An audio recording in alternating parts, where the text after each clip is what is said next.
ನನಗೆ ಗೊತ್ತಿರೋ ಹಾಗೆ ಪೋಷಕ ನಟನಿಂದ ಹಾಸ್ಯ ನಟನಿಗೆ ಪ್ರಮೋಷನ್ ಆಗುತ್ತೆ. ಫಸ್ಟು ಹಾಸ್ಯ ನಟನಿಂದ ಸಿಕ್ಕಾಪಟ್ಟೆ ಒಂದು ಚಿತ್ರರಂಗದಲ್ಲಿ ಹೆಸರಾಂತ ಒಂದು ಪೊಸಿಷನ್ ಮಾಡ್ಕೋತಾರೆ.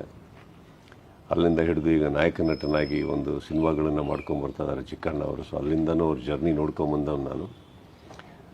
ಆ್ಯಂಡ್ ಅವರ ಬೆಳವಣಿಗೆಗೆ ಐ ಥಿಂಕ್ ಅವರ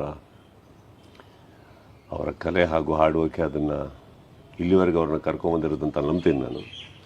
ಈಗ ಉಪಾಧ್ಯಕ್ಷರಾಗಿದ್ದಾರೆ. ಜನವರಿ ತಾನೇ ರಿಲೀಸ್, ಜನವರಿ 26ಕ್ಕೆ ರಿಲೀಸ್ ಆಗ್ತದೆ. ಈಗಷ್ಟೇ ಟೀಸರ್ ನೋಡಿದೆ ನಾನು, ನನಗೆ ಖುಷಿ ಆಯಿತು. ಅಂದರೆ ಬ್ಲೆಂಡ್ ಮಾಡಿದ್ದಾರೆ ತುಂಬ. ಇವಾಗ ನಾರ್ಮಲ್ ಆಗಿ ನನಗೆ ಈ ಆಡಿಯನ್ಸ್ನ ಸಂಪಾದಿಸೋದೇ ಇವರೆಲ್ಲ ಹಾಸ್ಯ ನಟನಿಂದಾಗಿ ಒಂದು ಆಡಿಯನ್ಸ್ನ ಸಂಪಾದಿಸ್ಕೊಂಡ್ಬಂದಿರುವಂಥ ಕಲಾವಿದರು. ಸೊ ಸಡನ್ನಾಗಿ ಎಲ್ಲೂ ಕಮರ್ಷಿಯಲ್ ಆಗಿ ಫೈಟ್ಸು ಡ್ಯಾನ್ಸು ಅಂತ ಹೋಗ್ದೇನೆ, ಅಂದರೆ ಅದಕ್ಕೆ ಮಾತ್ರ ಸೀಮಿತವಾಗ್ದೇನೆ ಇನ್ನೂ ಅವ್ರು ಏನಕ್ಕೆ ಆ್ಯಕ್ಚುಲಿ ಹೆಸರು ಮಾಡಿದವರು ಅದನ್ನು ಸ್ಟಿಕ್ ಆನ್ ಆಗಿ ಆ ಒಂದು ಕಾಮಿಡಿನ ಕ್ಯಾರೆಕ್ಟರ್ ಒಳಗಡೆ ತಂದಿದ್ದಾರೆ. ಆಮೇಲೆ ಅಫ್ಕೋರ್ಸ್ ಉಪಾಧ್ಯಕ್ಷರಿಂದ ನಮ್ಮ ನಂದವ್ರು ಮಾಡಿದ್ರು ಅಧ್ಯಕ್ಷ, ಅದರದ್ದೇ ಒಂದು ಕ್ಯಾರಿ ಫಾರ್ವರ್ಡ್ ಅಂತ ಹೇಳ್ಬಲ್ಲೆ. ಸೊ ಅದರಲ್ಲಿ ಒಂದು ಕಾಮಿಡಿ ಕ್ಯಾರೆಕ್ಟರ್ನ, ಕಾಮಿಡಿ ಇರುವಂಥ ಒಂದು ಪಾತ್ರನ ನಿಭಾಯಿಸಿ ಒಂದು ನಾಯಕ ನಟನ ಪಾತ್ರ ನಿಭಾಯಿಸಿದ್ದಾರೆ. ಸಿನಿಮಾ ಅನಿಲ್ ಅವ್ರು ಮಾಡಿರೋದಲ್ಲ, ನಮ್ಮ ಅನಿಲ್ ಮಾಡಿರೋದು ಡೈರೆಕ್ಟರ್. ಚೆನ್ನಾಗಿ ನನಗೆ ಇಷ್ಟ ಆಯಿತು, ಅವ್ರ ಶಾರ್ಟ್ಸ್ ಇಷ್ಟ ಆಯಿತು, ಟೀಸರ್ ಇಷ್ಟ ಆಯಿತು, ನನಗೆ ಈಗಷ್ಟೇ ತೋರಿಸಿದ್ರು. ಸೊ ಆ ಟೀಮ್ಗೆ ನಾನು ಆಲ್ ದಿ ವೆರಿ ಬೆಸ್ಟ್ ಹೇಳ್ತಾ ಇದ್ದೀನಿ. ಅಫ್ಕೋರ್ಸ್ ಅಗೇನ್ ಜಾನ್ 26ಕ್ಕೆ ರಿಲೀಸ್ ಆಗ್ತಾಯಿದೆ. ಕೊನೆಯದಾಗಿ ಒಂದು ಟಚ್ ಚೆನ್ನಾಗಿ ಕೊಟ್ಟಿದ್ದಾರೆ ಆ ಟೀಸರಲ್ಲಿ. ಅಧ್ಯಕ್ಷರು ಬರ್ತಾರೆ ಒಳಗಡೆ, ನಮ್ಮ ಶರಣ್ ಬರ್ತಾರೆ ಒಳಗಡೆ. ಸೊ ಆ ಪಾರ್ಟ್ ನನಗೆ ಎಲ್ಲೋ ಒಂದು ಕಡೆ ನಮ್ಮ ನಾರ್ಮಲ್ ಆಗಿ ಇತ್ತೀಚೆಗೆ ಓಡ್ತಾ ಇರೋವಂಥ ಒಂದು ಟ್ರೆಂಡ್ ಅದು, ಒಂದು ಫ್ರಾಂಚೈಸಿ ಬಿಲ್ಡ್ ಮಾಡೋದು.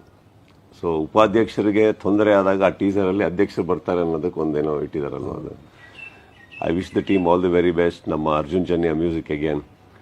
ಸೊ ಅರ್ಜುನ್ ಇರೋ ಕಡೆ ಸಂಗೀತ ಆ್ಯಂಡ್ ಆ ಟಚ್ ಆಫ್ BGMs ತುಂಬ ಅದ್ಭುತವಾಗಿರುತ್ತೆ. I wish the team all the very best. ಏನೇನು ಎಕ್ಸ್ಪೆಕ್ಟ್ ಮಾಡಬೇಕಪ್ಪ ಜನರು ಇದರಲ್ಲಿ? ಕಾಮಿಡಿ. ನಿಮಗೇನು ಖುಷಿ ಕೊಡ್ತು? ನಾನು ಈಗ ನಾವು ಪಿಕ್ಚರ್ ಮಾಡಿದ್ದೆ ಇದು ನೋಡಿದ್ರೆ ಎಂಟರ್ಟೈನ್ಮೆಂಟ್ ಕೊಡಬೇಕು ಅಂತ, ಒಂದು ಫ್ಯಾಮಿಲಿ ಎಲ್ಲ ಕೂತ್ಕೊಂಡು ವಲ್ಗಾರಿಟಿ ಏನೂ ಇಲ್ಲದೆ, ಡಬಲ್ ಮೀನಿಂಗ್ ಇಲ್ಲದೆ ಎಲ್ಲ ಒಂದೋ ಎರಡೋ ಇದೆ. ಯಾಕೆ ಸ್ಟ್ರೆಸ್ ಮಾಡ್ತಾ ಇದ್ದಾರೆ ಡಬಲ್ ಮೀನಿಂಗ್ ಇಲ್ಲದೆ ಅಂತ? ಅಲ್ಲ ಇಲ್ಲ, ಇರೋ ಕಡೆ ಇರುತ್ತೆ ಅಂತಾನ? ಇಲ್ಲ, ಸುಮಾರು ಸಿನಿಮಾದಲ್ಲಿ ನಾನೇ ಜಾಸ್ತಿ ಡಬಲ್ ಮೀನಿಂಗ್ ಮಾತಾಡ್ಬಿಟ್ಟಿದ್ದೀನಿ. ಸೊ ಹಂಗಾಗಿ ಇದರಲ್ಲಿ ನನಗೂ ಕಾಣಿಸ್ಲಿಲ್ಲ ಟೀಸರಲ್ಲಿ. ಸೊ ನನಗೇನೋ ಮೀನ್ಸ್ ನಾಟ್ ದಟ್ ಯಾವುದೇ ಒಂದು ಡಬಲ್ ಮೀನಿಂಗ್ ಇರೋ ತಕ್ಷಣ ಅದು ಬ್ಯಾಡ್ ಅಂತ ನಾನು ಹೇಳ್ತಾ ಇಲ್ಲ. ಅದು ಕೆಲವು ಟೈಮ್ ಆ ಒಂದು ಬಾರ್ಡರ್ ದಾಟಿದ ತಕ್ಷಣ ಸ್ವಲ್ಪ ಅನ್ಕಂಫರ್ಟಬಲ್ ಆಗ್ತಾರೆ ಯಾರಾದ್ರೂ. ಬಟ್ ಅದನ್ನ ನನಗೆ ಈ ಟೀಸರಲ್ಲಿ ಖಂಡಿತ ಕಾಣಿಸ್ಲಿಲ್ಲ. ಇದು ಅಧ್ಯಕ್ಷ ಎಲ್ಲಿಗೆ ನಿಂತಿತ್ತು, ಈಗ ಶರಣ್ ಸರ್ ಅಲ್ಲಿ ರವಿಶಂಕರ್ ಅವ್ರ ಮಗಳನ್ನ ಮದುವೆ ಆಗಿ ಅಲ್ಲಿ ಸೆಟ್ಲ್ ಆಯಿತು. ಅದಾದಮೇಲೆ ಉಪಾಧ್ಯಕ್ಷ ಏನು ಮಾಡ್ತಾನೆ ಅಂತ ಅಲ್ಲಿಂದ ಕಂಟಿನ್ಯೂ. ಈಗ ನೆಕ್ಸ್ಟ್ ಸಿನಿಮಾದಲ್ಲಿ ನೀವು ಅಧ್ಯಕ್ಷ ಸೇರಿ ಒಂದು ಮಾಡಿದ್ರಿ ಒಂದು ಇನ್ನೊಂದು ಫ್ರಾಂಚೈಸಿ ಮಾಡ್ಬೋದು. ಹೇಳಂದಲ್ಲ, ಒಂದು ಫ್ರಾಂಚೈಸಿ ಬಿಲ್ಡ್ ಮಾಡ್ತಾ ಇದ್ದಾರೆ. ರವಿಶಂಕರ್ ಸರ್ ಇದ್ದಾರೆ, ಅಧ್ಯಕ್ಷದಲ್ಲಿ ಯಾರ್ಯಾರು ಇದ್ರು ಎಲ್ಲರೂ ಇದ್ದಾರೆ. ಜೊತೆ ಕಾಮಿಡಿ ಇನ್ನೂ ಜಾಸ್ತಿ ಇರಲಿ ಅಂತ ಸಾಧು ಸರ್ನು ಆ್ಯಡ್ ಮಾಡ್ಕೊಂಡಿದ್ದು ಇದರಲ್ಲಿ. ಅಧ್ಯಕ್ಷದಲ್ಲಿ ಸಾಧು ಸರ್ ಇರಲಿಲ್ಲ, ಇದರಲ್ಲಿ ಸಾಧು ಸರ್ ಇದ್ದಾರೆ. ಸಾಧು ಅವರ ಏನು ಡೇಟ್ಸ್ ತೊಂದರೆ ಕೊಟ್ಟಿಲ್ಲ ತಾನೆ? ಇಲ್ಲ ಕೊಡಲಿಲ್ಲ. ಅವ್ರಿಗೆ ನೋಡಿದ್ರೆ ಈಗ ಓಡ್ಬಿಡ್ತಾರೆ ಯಾಕೆ ಸರ್ ಅಂತ. ನಾನು I wish the team all the very best. ನನಗೆ ಇಷ್ಟ ಆಯಿತು, ಟೀಸರ್ ಇಷ್ಟ ಆಯಿತು, ಆ್ಯಂಡ್ ಸೆಲೆಕ್ಟ್ ಮಾಡಿರೋ ಲೊಕೇಶನ್ಸ್ ಇಷ್ಟ ಆಯಿತು. ಅನಿಲ್ ಅವರ ಟೆಕ್ನಿಕಲ್ ಆಸ್ಪೆಕ್ಟ್ಸ್ ಇಷ್ಟ ಆಯಿತು. ಎಲ್ಲ ಒಳ್ಳೊಳ್ಳೆ ಕಲಾವಿದರಿದ್ದಾರೆ ಸಿನಿಮಾದಲ್ಲಿ. ಸೊ ಉಪಾಧ್ಯಕ್ಷಕ್ಕೆ ನಾನು ಹೇಳಿದಾಗೆ ಮತ್ತೆ 26ನೇ ತಾರೀಕು ಜನವರಿ ಬರ್ತಾ ಇದೆ. I wish you all the best.